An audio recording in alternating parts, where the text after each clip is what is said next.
글루코사민이라든지 요즘 들어 많이들 드시는 초록홍합, 이 둘 다 퇴행성 관절염의 진행을 늦춘다는 증거는 아직 없습니다.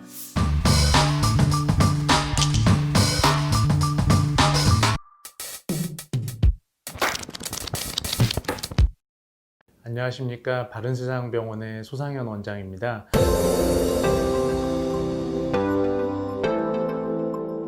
오늘은 저희가 흔히들 볼 수 있는 무릎 질환에 대해서 알아보도록 하겠습니다.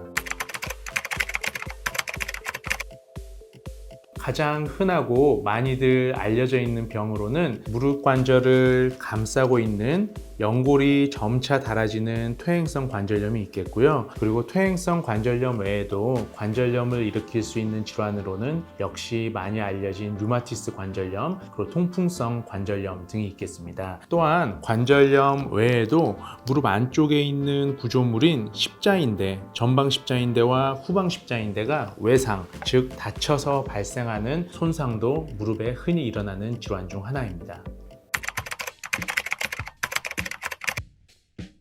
네, 무릎 관절의 연골은 관절 부위에서 이 뼈 부분을 덮고 있는 구조물인데, 오랜 기간 동안 거의 이제 평생 동안 무릎을 사용하시게 되면 이 연골이 닳아서 연골 밑에 뼈가 노출되게 됩니다. 그렇게 되면 그로 인해서 무릎에 통증이 발생하고 무릎이 붓고 무릎에서 소리가 나는 증상이 발생하는데, 이를 퇴행성 관절염이라고 부릅니다.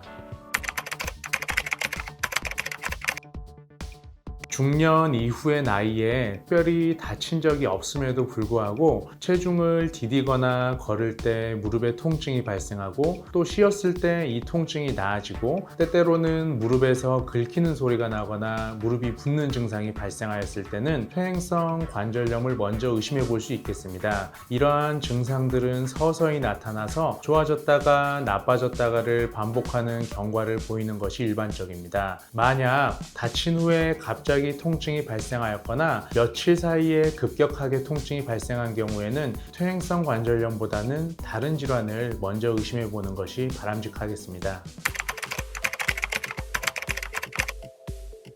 무릎을 많이 구부리게 되면은 무릎 관절에 가해지는 스트레스 또한 증가하게 됩니다. 그렇기 때문에 장시간 쪼그려 앉아서 일을 한다든지 장시간 양반다리를 하는 것은 무릎 관절에 안 좋은 영향을 끼치기 때문에 가능하면은 피하는 것이 좋겠습니다.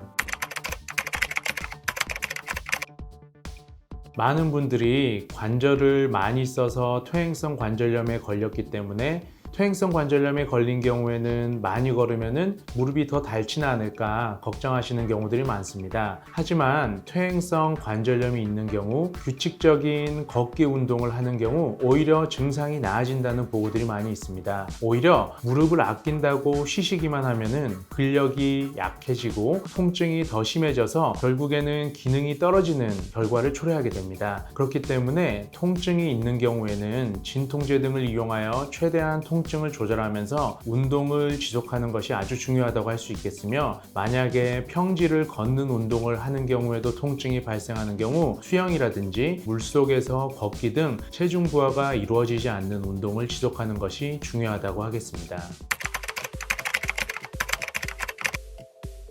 퇴행성 관절염으로 진단된 환자분이 과체중인 경우에는 그렇지 않은 분보다 통증을 더 심하게 느끼고 일상생활에서 기능 저하도 더 심한 것으로 알려져 있습니다. 과체중인 무릎 퇴행성 관절염 환자분이 체중을 5kg 감량했더니 무릎 통증이 50%나 호전되었다는 연구 결과도 있습니다. 그렇기 때문에 만약에 퇴행성 관절염으로 진단받으셨는데 과체중이라면 향후 한 4개월에서 6개월에 걸쳐서 5% 이상 체중을 감량하였을 때 통증 및 기능이 눈에 띄게 나아질 것이라고 기대해 볼 수 있습니다. 뼈를 감싸고 있는 연골이나 무릎 뼈 사이에 위치한 반월상 연골 등의 손상이 있거나, 아니면 무릎 관절을 감싸고 있는 활액막에 염증이 생기는 경우에는 무릎에 물이 찰 수가 있습니다. 만약에 무릎에 물이 많이 차서 이로 인해서 무릎을 구부리기가 힘들거나 무릎을 구부릴 때 불편감이 발생하는 경우에는 무릎에 찬 물을 뺄 수 있습니다. 하지만 원인 질환이 해결되지 않은 채 물만 빼게 되면은 물은 곧 다시 찰 가능성이 가능성이 매우 높습니다. 그렇기 때문에 단순히 물을 빼는 것이 중요한 것이 아니라 그 물을 차게 한 원인을 찾아서 제거하는 것이 더 중요하다고 할 수 있겠습니다.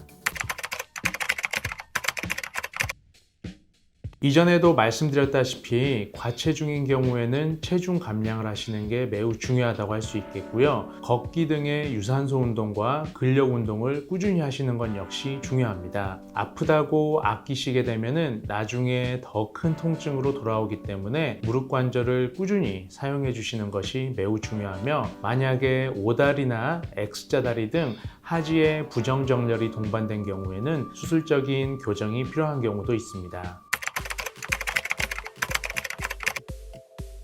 가장 쉽고 간단하게 할 수 있는 방법으로는 평지 걷기가 있는데요. 그 강도는 하루에 30분에서 1시간 정도, 매주 3차례에서 한 5차례 정도 빠르게 걸어서 약간 숨이 찰 정도로 하는 게 적당하다고 생각합니다. 또한 고정 자전거도 좋은 운동인데요. 이때 주의하셔야 할 점은 안장의 높이를 충분히 높여서 무릎이 너무 많이 구부러지지 않게 하는 것이 중요합니다. 또한 체중을 부하했을 때 통증이 발생하는 경우에는 수영이 통증을 별로 유발하지 않으면서 할 수 있는 효과적인 운동이라고 생각되며, 허벅지 앞쪽 근육인 대퇴사두근 강화 운동을 꾸준히 하는 것도 중요하다고 할 수 있겠습니다.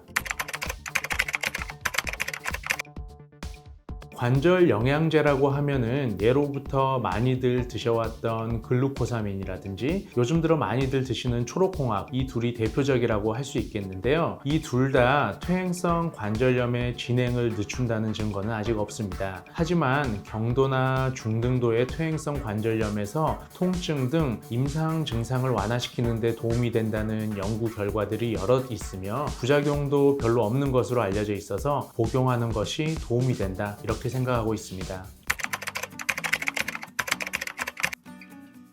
퇴행성 관절염은 질환의 특성상 진행 속도가 그렇게 빠르지 않고 그 병의 경과에서 증상이 좋아졌다가 나빠졌다가를 반복하기 때문에 대부분 어느 정도 진행이 된 후에 병원에 내원하시는 분들이 많은데요. 저희들은 초기에 증상이 발생하였을 때 일찍 내원하셔서 관리를 받는 것을 추천드립니다. 그 이유는 초기에 예방을 시작하면은 퇴행성 관절염이 진행하는 속도를 늦출 수 있을 뿐만 아니라 그 통증을 최대한 조절하면서 무릎 관절을 건강하게 오래 사용하는 법을 배울 수 있기 때문에 나중에 질병이 진행한 후에 고생하시는 것보다 훨씬 더 이득이라고 생각하기 때문입니다. 그렇기 때문에 경미한 증상이더라도 무릎에 이상이 생겼다라는 게 느껴지실 때에는 지체하지 마시고 병원에서 정확한 진단을 받아보시는 것이 중요하다, 이렇게 생각합니다.